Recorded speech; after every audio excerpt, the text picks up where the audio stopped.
July 25th, 2009. The day Michael Jackson died.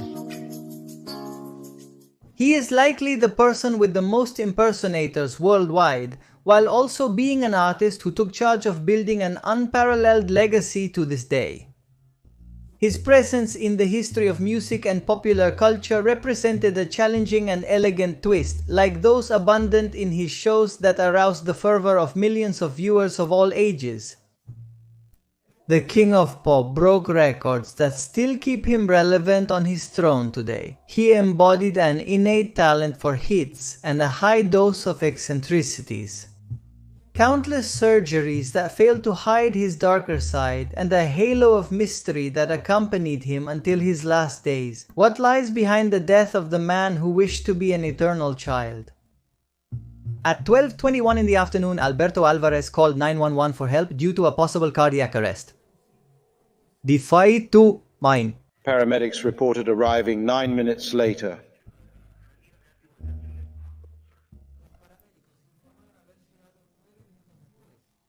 They found the patient without pulse or respiration. Therefore, they continued the cardiopulmonary resuscitation that the private doctor had been performing for 30 minutes before giving the order to the bodyguard to call emergencies. The patient was transferred to the Ronald Reagan Euclid Medical Center located in Los Angeles at 1:14. Approximately 1 hour more, the resuscitation attempts lasted. The death was declared at 2:26, and it was not just any death. It was a death that caused, for example, the collapse of the internet. Millions of people around the world went online shortly after hearing the news, initially looking for confirmation of the same and then sharing it with acquaintances.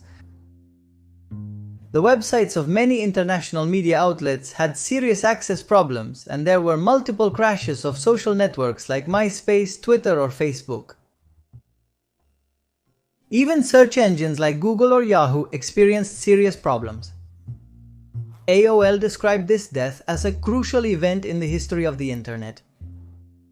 Everyone, in one way or another, knew the deceased by some simple detail or by knowing his records and everything written about him by heart. Others appeared disillusioned. The deceased had on him an extensive record of serious accusations.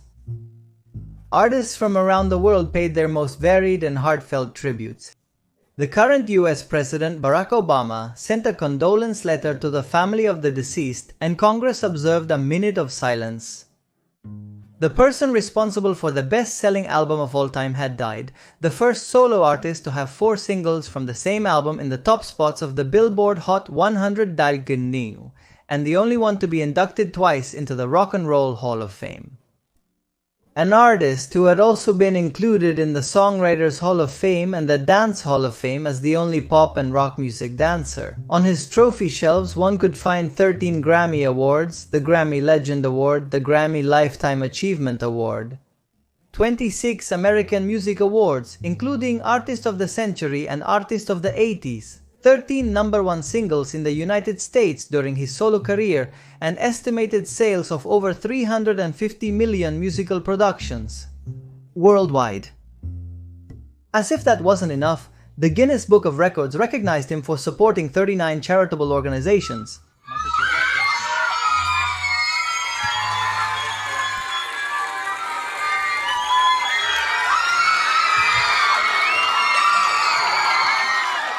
Someone who had influenced and would continue to influence with his singing and dancing techniques had died. Michael Jackson had died. Peter Pan is a boy who never grows up. He is 10 years old and hates the adult world. He is always accompanied by his fairy, and the dust she sheds allows Peter to fly indefinitely. He lives in Neverland, the Neverland, an island populated by both pirates and Indians, fairies and also mermaids, where he lives in numerous adventures with his friends, the Lost Boys. Peter Pan is a fictional character created by the Scottish writer James Matthew Barrie for a play premiered in London on December 27, 1904, called Peter Pan and Wendy. Disney would make an animated movie in 1953, and since then they would continue to use and exploit the character. Michael Joseph Jackson was born on August 29, 1958 in Gary, Indiana. Besides everything mentioned before, he was the most famous admirer of Peter Pan, to the point of creating his own Neverland.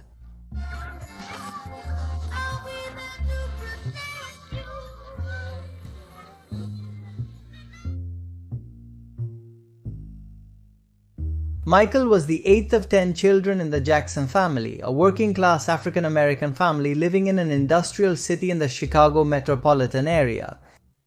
His mother, Catherine Stairs Cruz, was a devout Jehovah's Witness.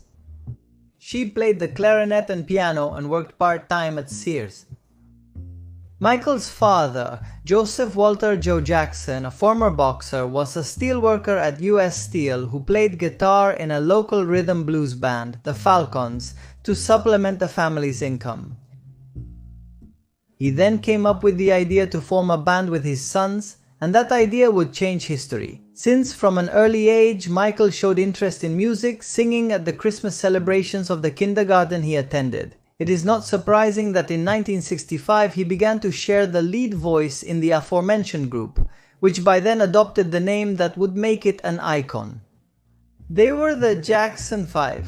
The group won a major local talent show with Michael performing the Triumph Dance and touring the Midwest, performing in the most diverse places, from high schools to strip clubs through party rooms and auditoriums. They kept gaining fans, awards, and new tour opportunities as they progressed. Michael released 10 albums with some of his brothers until 1975. In 1971, he began his solo career, and although he continued to belong to the group at the beginning of the 80s, he would become a dominant figure in popular music. All that era would be marked by the tenacity and harshness of his father's scrutinizing gaze, which always forced him to perfect himself more and more, pushing him to limits that marked the young man both positively and negatively. All of Michael Jackson's albums became successes that the specialized press praised. No one could explain the power of the phenomenon, but everyone agreed that they were facing a genuine and novel force, as avant-garde as it was recognizable, that had come to stay. Michael revolutionized both music and the way it was consumed. His music videos are credited with breaking racial barriers and transforming the medium into an art form and promotional tool. Even Michael was responsible for bringing music television to fame, while in Thriller, he put himself in the skin of a dead man and injected an unexpected and brutal pulse of life into the young television network. Thriller redefined the concept of music video, adding a plot to it and nuances not previously considered. Upon its release, it was the longest music video with a duration of 14 minutes. It was also the first to have a horror theme. Its fame was immediate, and today it is considered the best music video in history for its artistic significance and its quality in terms of narrative, choreography, and visuals. It was written by Michael Jackson himself along with John Landis, who was in charge of directing it. Sometime later, Michael Jackson's videos would continue to rank among the best due to the artist's constant tendency to improve and double down on his bets. By then, Michael Jackson had the highest royalties and sales that broke all molds, the best contracts, and the most abundant bids for his presence. He captivated the audience with his steps while his footprints began to tread strongly. Not content with all this, the following year his fame would reach the moon. On March 25, 1983, Jackson reunited with his brothers for a performance recorded at the Pasadena Civic Auditorium for Motown 25, Yesterday, Today, Forever. A National Broadcasting Company television special.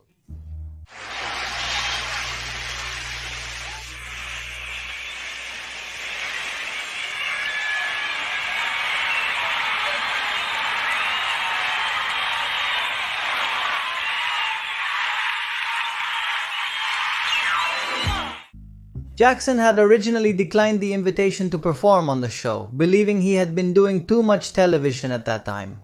However, at the request of Motown founder Berry Gordy, he accepted the request in exchange for time to do a solo performance. Perhaps it was one of the best decisions of his career. The show was broadcast on May 16, 1983, with an estimated audience of 47 million people, all of whom would be astounded by Jackson's performance wearing a black sequined jacket and a golf glove decorated with rhinestone diamonds. When performing Billie Jean, he did what would become his signature move. The moonwalk, a step created in 1932 and that Michael had learned in 1981, his perfection in performing it was such that his popularity was quickly shot out of the Earth's orbit. Jackson was considered beyond all schemes. In November of 1983, Michael and his brothers partnered with PepsiCo in a $5 million promotional deal that broke all previous records for a celebrity-backed advertisement, with their iconic theme, New Generation. They filmed music videos that resulted in a major accident.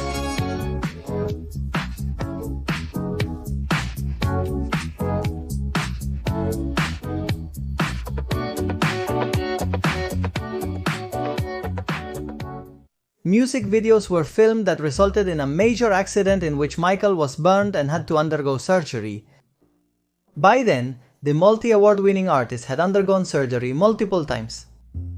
His first plastic surgery was likely done in the late 1970s. He had his nose done, claiming that he had hurt it during a rehearsal. Although close sources and relatives would clarify that the musician had always thought his nose was too big. Some versions maintain that his father harassed him about his appearance. Others say that Michael himself saw surgery as a way to lose resemblance to his father, with whom he had a love-hate relationship. The truth is that this operation was the first of many. Michael ended up making a radical change not only in his nose but in his entire face. He never admitted to the press having had more than 2 facial touch-ups, claiming that these operations were performed to breathe better and thus reach higher notes. At the time of his death, Michael's body was devastated by so many interventions, by prescribed medications, and by an apparent battle against anorexia. In addition, his lips had been tattooed pink while his eyebrows were black tattoos. The front of his scalp had also been tattooed to match the dark color of his hair, which was nothing more than a wig. His body was also spotted, which confirmed that he suffered from vitiligo, a pigmentation disease. For a long time, the media had focused on his drastic change in skin color, claiming that Michael Jackson desperately wanted to become white. While there were many reasons to believe that this theory was more than substantiated. The truth is that from a very young age, Michael had been a target. He had been the target of many speculations about his life. Fame would bring him many hardships. Going back to the mid-80s, the multifaceted artist became increasingly involved with humanitarian causes, increasingly emphasizing his concern for the world's children. Jackson's charitable work was recognized on May 14, 1984, when he was invited to the White House to receive an award from President Ronald Reagan for his support to charitable organizations that helped people overcome alcohol and drug abuse, and in recognition of his support for the drunk driving prevention campaign.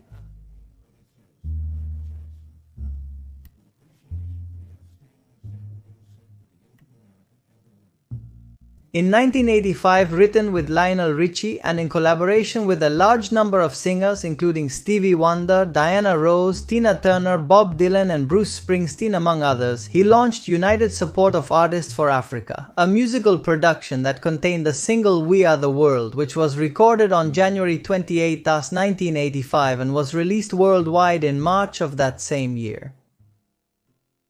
The song managed to earn $63 million, which were donated for famine relief in Ethiopia. Over the years, he never stopped and created, among other things, the Heal the World Foundation to be able to help through it the most helpless children in the world, victims of violence, poverty, and terminal illnesses. Having distanced himself from touring with his brothers, Michael published his autobiography detailing sordid details of his time with the Jackson 5 and his father's controversial ways of always keeping them in shape. Ways that included, among other things, shouting, hitting, and a leather belt. It became the best-selling book in the United States that year, according to the New York Times newspaper. Michael Jackson left no record unbroken, while never ceasing to dazzle with his talent on stage, where he defied the laws of gravity with steps more and more complex and with a very personal aesthetic.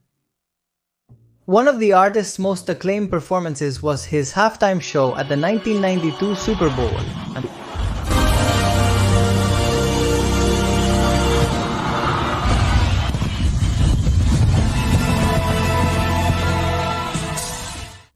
This segment was watched live by over 13 million viewers. Michael Jackson's halftime show sparked a trend in the National Football League, hiring famous artists and characters for entertainment during Super Bowl intermissions. In the midst of his professional success, he married and divorced more than once, one of them being with Elvis Presley's daughter. He controversially showed his children from a balcony. He continued to record albums that never stopped innovating, topped charts, and performed massive tours composed of scenes never seen before, using million-dollar productions and effects. He built an empire around him, an empire he named Neverland. The story of Peter Pan moved Michael Jackson so much that he dreamed of being an eternal child, like the character. Simultaneously, he conveyed a desire to be around children, viewing them as the ultimate embodiment of pure love. When he bought a ranch located about 13 kilometers north of the city of St. Inez, with an area of 11 square kilometers, it was not strange that he named it Neverland. The singer bought it in the year 1987 from businessman William Bone for approximately $18 million. Jackson's ranch was used as a home and as a private amusement park. The facilities were inaugurated in 1989. Inside Neverland, among other things, there was a movie theater with approximately 150 seats, a zoo, and a theme park with a Ferris wheel, a carousel, a long railway, and a roller coaster. All these facilities were purchased by Michael Jackson to entertain the numerous sick children he hosted in this place. The mansion was decorated very brightly with antiques, porcelain toys, souvenirs, and portraits of the singer dressed in his characteristic outfits. Many of these objects would be offered at auctions years later, although a last-minute agreement prevented their sale. Rumors spread that the ranch was the place where Michael Jackson kept his oxygen chamber, in which he slept convinced that it would prolong his life. In 1991, the ranch hosted the wedding celebration of actress Elizabeth Taylor, a close friend of Jackson's, with Larry Fortensky. The Neverland Zoo had various exotic animals like Bubbles the monkey, Jackson's famous pet. When it was dismantled, 2 lions from this zoo were taken in by actress Tippi Hedren at a farm she founded for animals previously used in Hollywood shoots. At that place, Michael was visited by his great friend Macaulay Culkin, with whom he had struck up a friendship after the young man shot to fame for his role as Kevin in Home Alone. Having both been precocious in terms of renown, they quickly formed a very close, empathetic bond. Although Neverland had episodes of serious debts and represented many legal problems over time, Michael fell out of love with the site when the police came there to conduct a raid. From that moment, he would claim that nothing would be the same, that the magic had somehow been lost. At that time, Michael was also losing many of his followers. When the police arrived at his dream place, they were looking for evidence of pedophilia. In 2005, Jackson was found not guilty of sexually abusing a 13-year-old. More than 10 years earlier, in 1993, he had been investigated for the same crime and the case was settled out of court. In both cases, the accounts conflicted. Even those who made the accusations ended up stepping back. Many argue that Michael's group of lawyers managed to buy the family's silence. Others maintain that Michael was always seen as a blank check by unscrupulous people who wanted to tarnish the love that the singer professed for the little ones. In 2019, an home box office documentary raised new accusations against Jackson and opened the debate about the permanence of his musical legacy in the face of the ghost of abuses. This documentary is called Living Neverland. In the 4-hour feature, two men describe in explicit detail what Jackson, they allege, did to them when they were children. One of them is Wade Robson, who was precisely one of the key witnesses in Jackson's defense in the 2005 trial. The video highlights what was allegedly found in the searches of the Neverland Ranch in those years of initial accusations. There is an abundance of child pornography, dark secret rooms, and an arsenal of toys intended to seduce children. To this day, the Jackson family denies everything that the documentary shows. On March 5, 2009, Jackson announced in London This Is It, a series of concerts at the O2 Arena in the British capital that would begin on July 13th. These were his last words in public. Jackson had committed to 10 dates. 1 million people from all over the world registered to buy tickets in the first 24 hours after the announcement. The next day, the promoter doubled down and announced that 40 more concerts would be held. And it's gonna be Michael Jackson's big comeback. According to several witnesses, Jackson was addicted to painkillers since the burns he suffered while filming a Pepsi commercial. The accusations of child sexual abuse he faced had in turn plunged him into an increasingly deep pit of addiction and loneliness. Murray had become Jackson's private doctor specifically for the tour as part of the contract. By the end of June, he had been administering doses of propofol to the singer for 6 weeks to help him sleep. Propofol is a powerful drug used for general anesthesia and should be administered in a hospital setting. It's not clear at what point Jackson's chronic insomnia led him to propofol, but Murray claimed he was not the first to prescribe it to him. In the involuntary manslaughter trial against the doctor, Kenny Ortega, the tour director and longtime collaborator of Jackson, said that at some points during rehearsals he had seen him lost and incoherent. Ortega realized that he was not well, but at the same time claimed that he had never seen him take drugs. On June 24th, the night before he died, Jackson arrived late for the This Is It rehearsals at the Staples Center in Los Angeles. Despite having taken propofol for 50 consecutive days to sleep, according to witnesses, he gave a great performance. Ortega says he saw him in top shape. From those rehearsals came a documentary titled This Is It, in which he is seen singing and dancing at 50 years old with amazing vitality. Jackson left the Staples Center around midnight. He would never dance again. That dawn, the cocktail began with 10 milligrams of Valium that he took at 1:30. Despite having been dancing for hours, he still couldn't sleep. At 2, Murray injected him with another ineffective anxiolytic. He continued trying different medications every 40 minutes for the next few hours. At 10 on the 25th, Jackson still had his eyes open. Murray told investigators that the artist began begging him for propofol from dawn, to which he refused. Finally, at 10:40, Murray injected him with 25 milligrams of propofol diluted in lidocaine intravenously in the arm. With this, Jackson lost consciousness. He fell asleep, this time forever. On August 28, 2009, the Los Angeles County investigating judge concluded his death was a homicide. His personal doctor was convicted of homicide for involuntary manslaughter in 2011, and he served a 2-year prison sentence.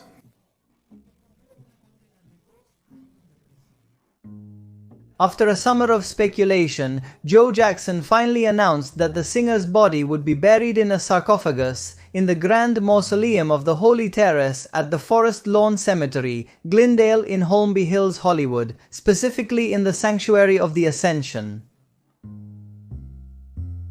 On September 3, 2009, a private ceremony was held in front of the mausoleum, although it was recorded by the family itself with professional deployment and the images were leaked to the media. The tomb continues to have no name engraved to this day, supposedly to prevent vandalism.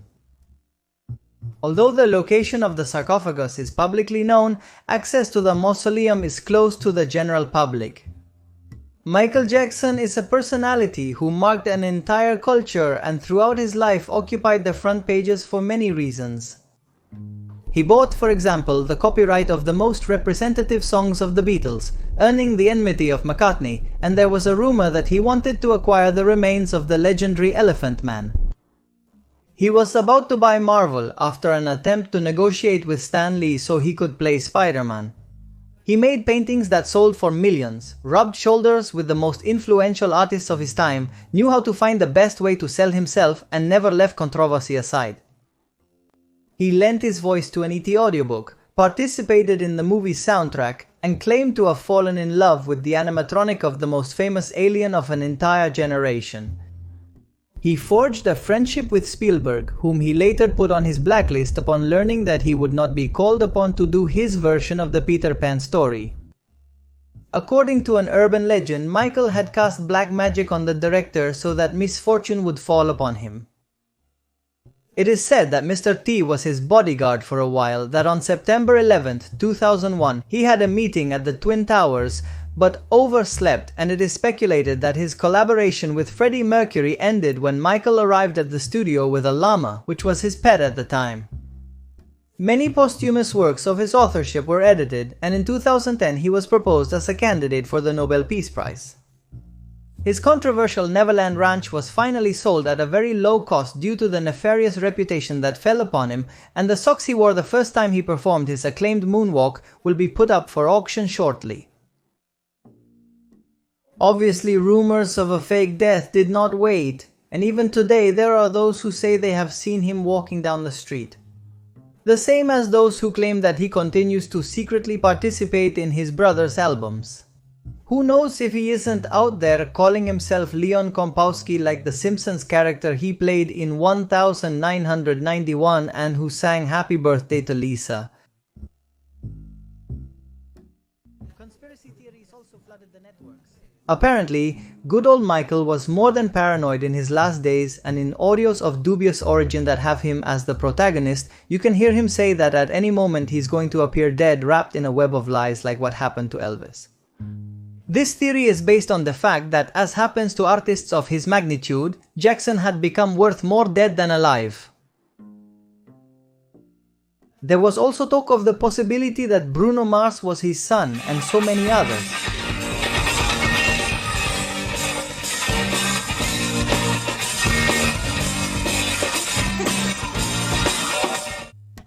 Michael Jackson left immortal records, an appearance monstrous to some and worthy of being copied by others, an unexpected end, a few dance steps that still awaken challenges today, and a story full of light and dark.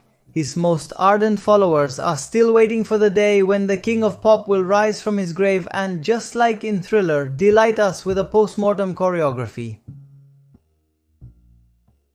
And that's it for today's video, the story of Michael Jackson. I hope you found it interesting. If you did, please leave a like, subscribe if you haven't already, and I invite you to check out other videos on this channel. My name is Magnus Mephisto and this was The Day That.